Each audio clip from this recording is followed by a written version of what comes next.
అందరికీ నమస్కారం అండి. ఈరోజు నేను పాల ఓలిగ ఏ విధంగా చేయాలో తెలుసుకుందాం. పాల ఓలిగ అనేది చాలా బాగుంటుందండి.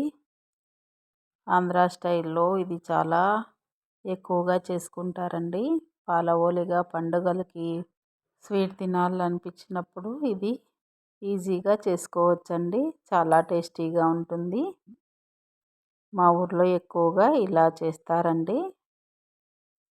ఎలా చేయాలో తెలుసుకుందాం ఇప్పుడు. 1/2 కేజీ గోధుమ పిండి తీసుకున్నా అండి. కొద్దిగా వాటర్ వేసుకోవాలండి. కొద్దిగా వాటర్ వేసుకొని చపాతీ పిండి ముద్దలాగా కలుపుకొని ఒక 15 నిమిషాలు నాననివ్వాలండి పిండిని. ముందుగా ఒక చిన్న గ్లాస్ బియ్యం నానబెట్టుకున్నా అండి నేను. ఒక 10 నిమిషాలు నానబెట్టుకోవాలి. 10 నిమిషాల తర్వాత నీళ్ళు వంచేసి మిక్సీ జార్లోకి వేసుకోవాలండి బియ్యాన్ని. మిక్సీ జార్లోకి తీసుకున్నా అండి బియ్యాన్ని. 5 ఇలాచి వేసుకున్నా అండి. పచ్చి కొబ్బరి వేసుకున్నాను. పచ్చి కొబ్బరి వేసుకుంటే చాలా టేస్ట్ ఉంటుందండి. 15 జీడిపప్పు వేసుకున్నా అండి. వేసుకొని మెత్తగా పేస్ట్ చేసుకోవాలి.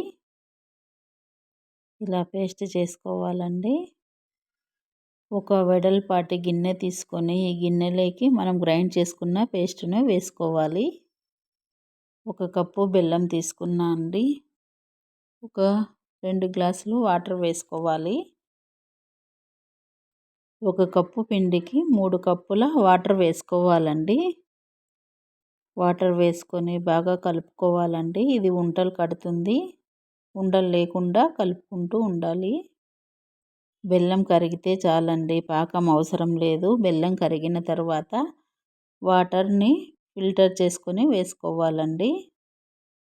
పాల ఓలిగ ఇలా చేస్తే పిల్లలు ఇష్టంగా తింటారండి.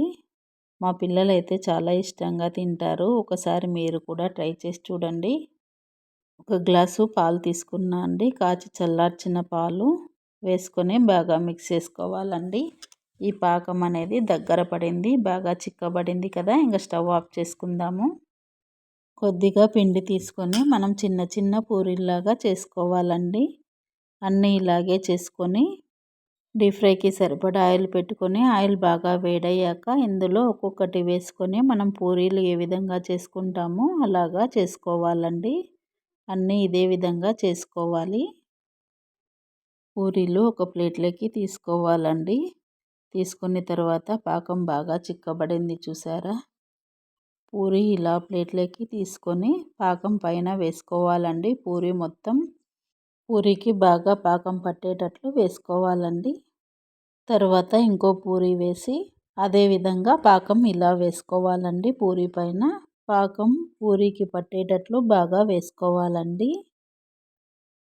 అన్నీ ఇదే విధంగా వేసుకోవాలండి. ఈ పూరి 5 నిమిషాల తర్వాత తింటే చాలా స్మూత్గా నోట్లో పెట్టుకుంటే వెన్నలా కరిగిపోతుందండి. ఈ పూరి అనేది చాలా బాగుంటుందండి. ఒకసారి ట్రై చేసి చూడండి. వేయించిన గోడంబి వేసుకున్నా అండి నేను. మీకు నచ్చిన డ్రై ఫ్రూట్స్ వేసుకోవచ్చండి.